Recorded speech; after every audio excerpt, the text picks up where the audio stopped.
All right, let's talk about exercise optimization formula.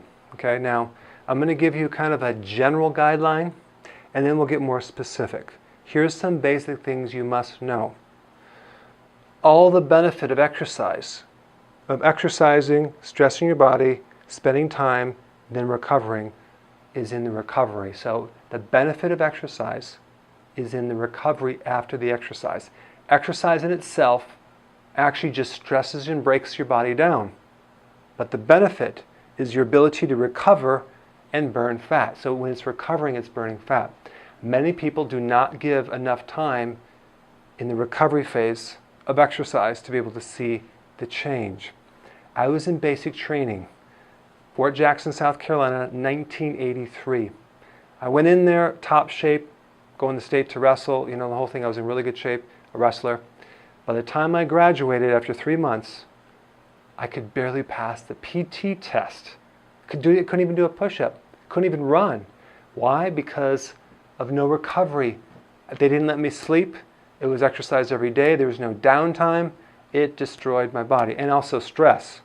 So with exercise, you will lose way more weight with the eating part than you will with the exercise. Some people say, well, I'm going to eat what I want. I'm just going to exercise twice as hard. Oh, really? How's that working for you? It's not going to work. So the eating is most important. I have helped a lot of people lose weight by stopping working out. But I'm not against working out. We need to do it, but we have to make sure your sleep is good. If your sleep is good, then you can do more exercise. I'm not saying not exercise. I want you to keep doing exercise, but I want to make sure you recover from it. So here's what happens. If you're sleeping and you're exercising and you're not getting sore and you feel pretty good the next day or every third day, then you can go ahead and keep doing what you're doing. And we'll plug in the other stuff. But I want to give you some other things to think with so it's not so cookbook. If you're working out and you don't feel good after you work out, then you're overtraining. Overtraining is very dangerous to the heart. I have a machine that measures people, and I find people sometimes are at risk for heart attacks and they don't even know it. Okay, so give your body a chance to recover. When you're doing like an hour of kickboxing or Zumba or some hardcore workout, it's much better to do that every third day than every day, or even every other day, especially as you get older, especially with weight loss. Some people I find you have to do it once every week or twice a week. That would be the optimum time because they have to give themselves downtime, and on the downtime they can go for long walks, they can do yoga, they can do stretching, that type of thing. Pilates is great, yoga is great, but for the adrenal body type, we want to kind of err on the smaller amount of exercise, okay? But as soon as you start sleeping, you're feeling better, now we can really pick up the pace and start to just do some crazy hardcore workouts. But there is a little formula I'm going to teach you that will give you the data on where you are at risk for your heart, okay? Like, you want to know if you want to are risk for a heart attack, that you can do this. What you do is you need a stopwatch and you need something to check your pulse rate. You can have a pulse rate meter that they'll check. They can put it on your finger and check your pulse rate, or you just take your 2 fingers and press on the artery and feel your pulse rate, or your artery right here and feel the pulse rate, and you can count it. I like to count it for 15 seconds. And then multiply it times 4 to get the total minute of number of pulse beats. A normal pulse beat for each minute should be like 72, okay? If it's lower, that could be very good. Unless you don't work out, then it could be very bad. But we want it kind of lower than that. We want it like 60, maybe even 50, especially for athletes. So we get the resting pulse rate before you exercise. Then you get on some type of machine or in place. You can do burpees, you can do run in place, you can do jump rope, you can do something to get your whole body under some intense exercise for 1 minute, okay? So we got write down the resting pulse rate. We do this incredible workout, we spike the pulse rate, and then we measure our pulse rate again, okay, when we spike it. Let's pretend it goes to 150 after a 1 minute workout. Then we're going to rest for 1 minute and recheck the pulse rate.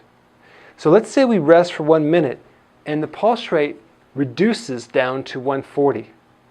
So we subtract 150 from 140 and that equals 10. Okay? If we measure 12 or pulse beats or less, In other words, if you spike your pulse rate and it only comes down 12 or less than that, you are at risk for heart attacks. You should not be exercising right now. You can do some slight walking on a flat surface, but your heart cannot handle that because it's not recovering. Very dangerous.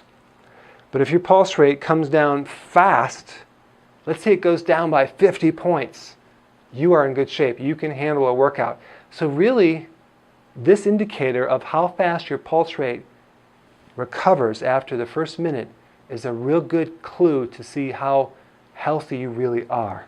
Okay, it's one of the best indicators of health, especially for the heart. What we want is a fast recovery. Like, of course, when you're 18, you can recover fast. But then what you do is you keep checking your pulse rate every minute and see how long it takes for it to come all the way down to the resting pulse rate. Okay, let's say it takes 5 minutes to go down. Then if you were going to do interval training, which is a type of high intensity rest, you would do it for 1 minute of exercise and you would wait for 5 minutes of rest. That would be your pattern. So we exercise for 1 minute of intensity and we rest for 5 minutes. We exercise 1 minute, rest for 5 minutes, and we do like 3 cycles of that to start out with. Because the ratios of interval training, of a short burst of exercise and lots of rest, this is a way to figure it out. What we don't want to do is do 1 minute on and 1 minute off. 1 minute on, 1 minute off. No. That's not enough time to recover, because when you spike your pulse rate and then we wait for it to come back and then we do it again and do it again, we're not strengthening our recovery systems. You're just overdoing it. You're putting your body in overwhelm. So you can watch this video again and can take notes, but the point is that we want to spike the pulse rate, see how fast it comes down, to determine our interval training, but also to determine if you're at risk. So if you're between 20 and 30, that's pretty much okay. If you're greater than 30 or more, you're actually in really good shape and you can recover very well. All right, so that's exercise optimization formula.